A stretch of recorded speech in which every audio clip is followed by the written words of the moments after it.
Hello friends, എല്ലാവർക്കും all master Malayalam YouTube ചാനലിലേക്ക് സ്വാഗതം. ഇന്ന് ഞാൻ എത്തിയിട്ടുള്ളത് ക്ലാസ് 10 മോഡൽ എക്സാം ഫിസിക്സിൻ്റെ ആൻസർ കീ ആയിട്ടാണ്. മലയാളം മീഡിയം ഇംഗ്ലീഷ് മീഡിയത്തിൻ്റെ ആൻസർ കീ പറയുന്നുണ്ട്. അപ്പോൾ നമുക്ക് അതിലേക്ക് കടക്കാം.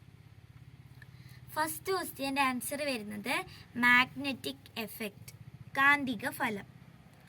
സെക്കൻഡ് ക്വസ്റ്റ്യൻ്റെ ആൻസർ വരുന്നത് സ്ലിപ്പ് റിങ്സ്, സ്ലിപ്പ് റിങ്ങുകൾ. തേർഡ് ക്വസ്റ്റ്യൻ്റെ ആൻസർ വരുന്നത് 50 ഡിഗ്രി. ഫോർത്ത് ക്വസ്റ്റ്യൻ്റെ ആൻസർ വരുന്നത് wind energy, mechanical energy, electrical energy. കാറ്റിൽ നിന്നുള്ള ഊർജം, യാന്ത്രികോർജം, വൈദ്യുതോർജം. അഞ്ചാമത്തേൻ്റെ ആൻസർ വരുന്നത് 2 ഹവർ, 2 മണിക്കൂർ.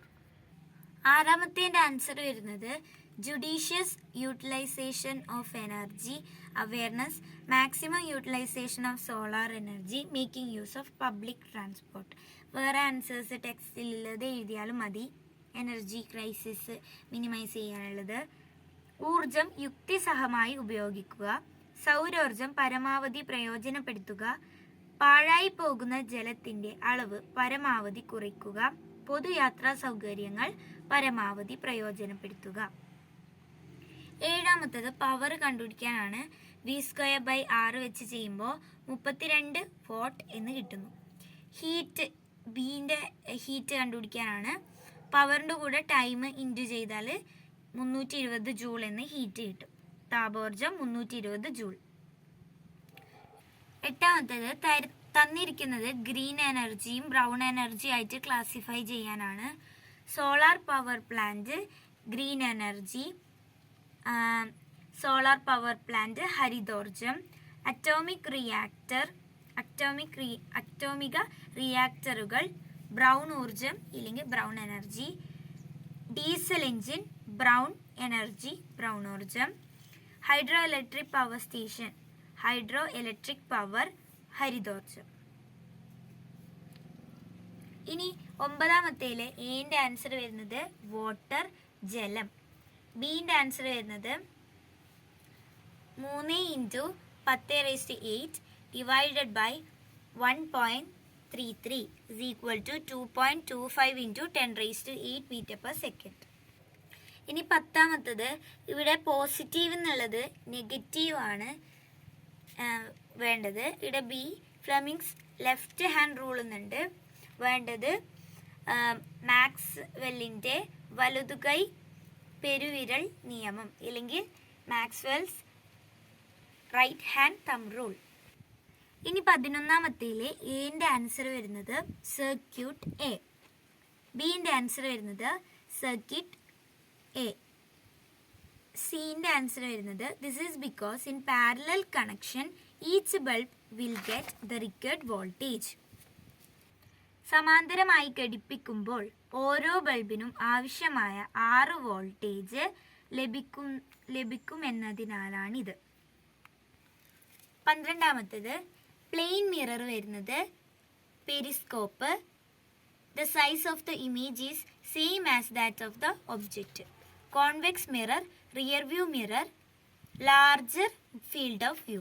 Concave mirror, shaving mirror, magnification is more. സമതല ദർപ്പണം പെരിസ്കോപ്പ്. പ്രതിബിംബത്തിന്റെ വലുപ്പം വസ്തുവിന്റെ വലുപ്പത്തിന് തുല്യമാണ്. കോൺവെക്സ് ദർപ്പണം റിയർ വ്യൂ മിറർ, വലിയ വീക്ഷണ വിസ്തൃതി. കോൺകേവ് ദർപ്പണം ഷേവിംഗ് മിറർ, കൂടിയ ആവർത്തനം. 13ാമത്തേത് എന്റെ ആൻസർ വരുന്നത് ഫിഗർ ബി. ഇതാണ് ആൻസർ വരുന്നത്,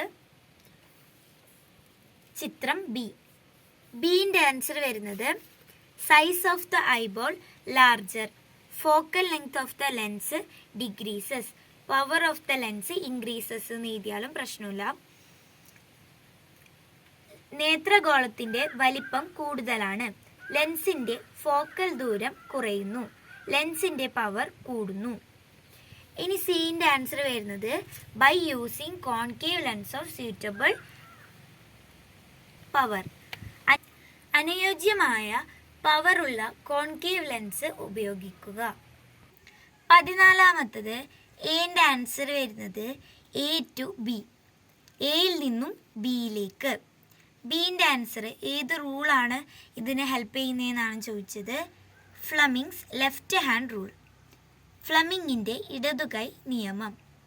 ഇനി സി ആൻസർ വരുന്നത് മോട്ടോർ ലൗഡ് സ്പീക്കർ, അതെല്ലാം എഴുതാം, മോട്ടോർ ലൗഡ് സ്പീക്കർ. 15ാമത്തത് എൻ്റെ ആൻസർ വരുന്നത് 90 ഡിഗ്രി, ബീൻ്റെ ആൻസർ വരുന്നത് പതനകോൺ 42-നേക്കാളും കൂടുതലായാൽ, അതായത് ഉദാഹരണം നമുക്ക് 48, അത് ഏതും പറയാം.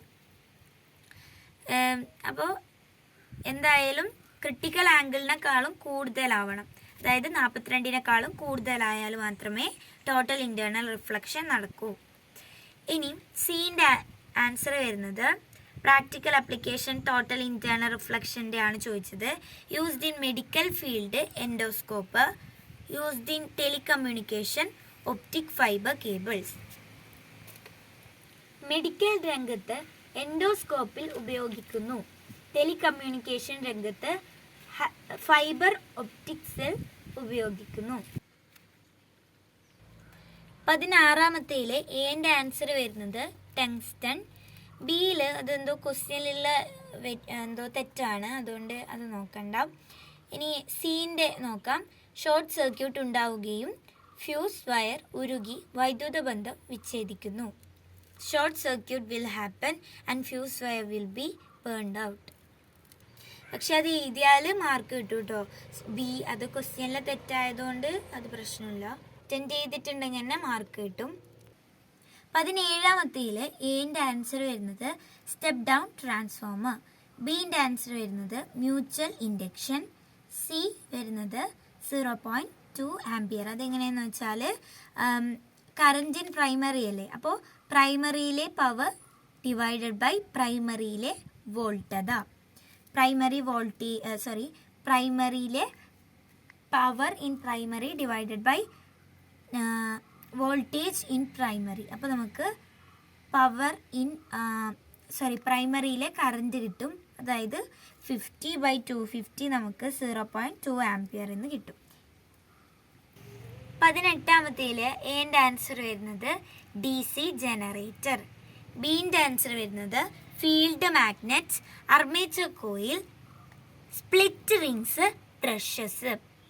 ഫീൽഡ് കാന്തം, അർമേച്ചർ കോയിൽ, സ്പ്ലിറ്റ് റിങ്ങുകൾ, ബ്രഷുകൾ. ഇനി സി AC കറണ്ട് വരുന്നത് പോലെ ഇങ്ങനെ വരച്ചാൽ മതി. ഞാൻ ഒരു റഫ് ഫിഗർ ഇവിടെ കൊടുത്തിട്ടുണ്ട്. ഇനി 19ാമത്തേല് എൻ്റെ ആൻസർ വരുന്നത് കോൺകേവ് ലെൻസ്, ബീൻ്റെ ആൻസർ വരുന്നത് ഇങ്ങനെ ഞാൻ ഇവിടെ തന്നെ വരച്ചിട്ടുണ്ട്. ഒരു ലൈറ്റ് റേ ഒബ്ജക്റ്റിൽ നിന്ന് ഡയറക്റ്റായിട്ട് കൊടുത്താൽ അത് ഫോക്കസിലേക്ക് എന്ന പോലെ തെറിച്ച് പോകുന്നതാണ്. അപ്പോൾ നമുക്ക് അത് എക്സ്റ്റെൻഡ് ചെയ്താൽ ഫോക്കസിലേക്ക് കിട്ടും. പിന്നെ ഒപ്റ്റിക് സെൻറ്ററിലേക്ക് ഒരു ലൈറ്റ് പോയാൽ അത് നേരെ തന്നെ പോവും. അപ്പോൾ നമുക്ക് ഇവിടെ ഒരു ഇമേജ് ഫോം ചെയ്യും. ഇതാണ് വരക്കേണ്ടത്.